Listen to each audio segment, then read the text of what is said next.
আজকে আমাদের এই মসজিদে যিনি জমিদার করেছেন তাকে আপনাকে আমি স্মরণ করছি।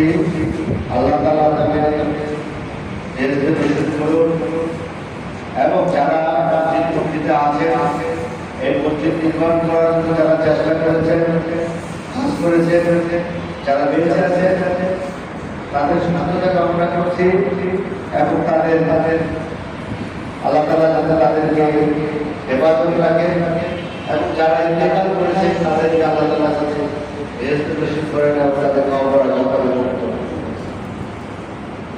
আসন্ন জিজ্ঞের ইউনিয়নের পিছনে সরে আমি আপনাদের সাথে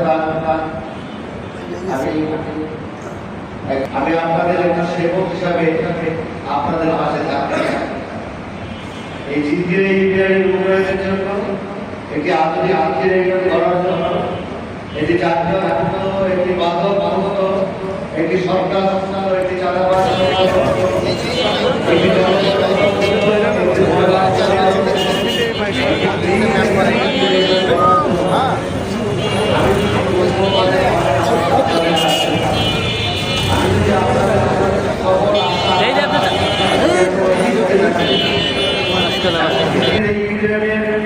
যে সমস্যাগুলো আছে তার মধ্যে আরেকটা সমস্যা আছে যে আমাদের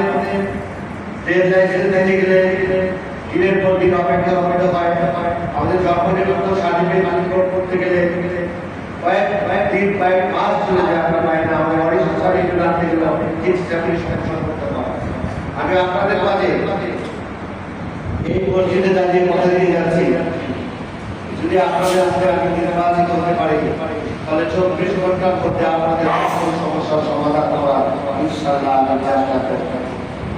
জিঞ্জিরা ইউনিয়নের সাথে বিভিন্ন সরকারি সংস্থা থেকে বিভিন্ন প্রকল্প আছে এবং জিঞ্জিরা ইউনিয়নের জন্য যে বরাদ্দ আসবে সে প্রত্যেকটি বরাদ্দ আমি এই মসজিদে দাঁড়িয়ে বলছি একটি পয়সা অবিকলে যেতে দিব না, একটি পয়সা আমার নিজের মধ্যে প্রত্যেকটি পয়সা আমি জনগণের কাছে ব্যয় করব।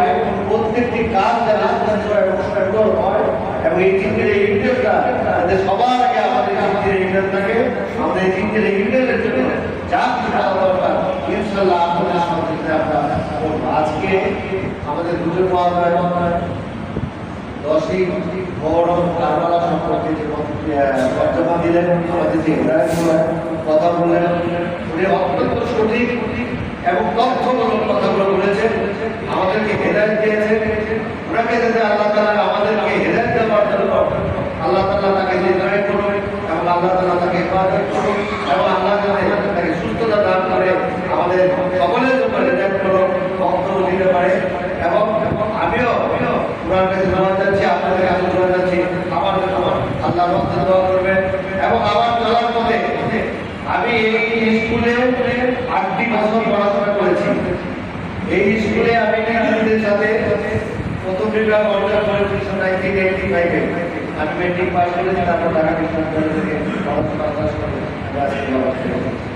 আমি আপনাদের কাছে বলবো আমার চলার পথে আপনাদের অনেকের মনের কষ্টের কারণ হয়ে থাকতে পারে, অনেকের মনের কষ্ট দিয়ে থাকতে পারে।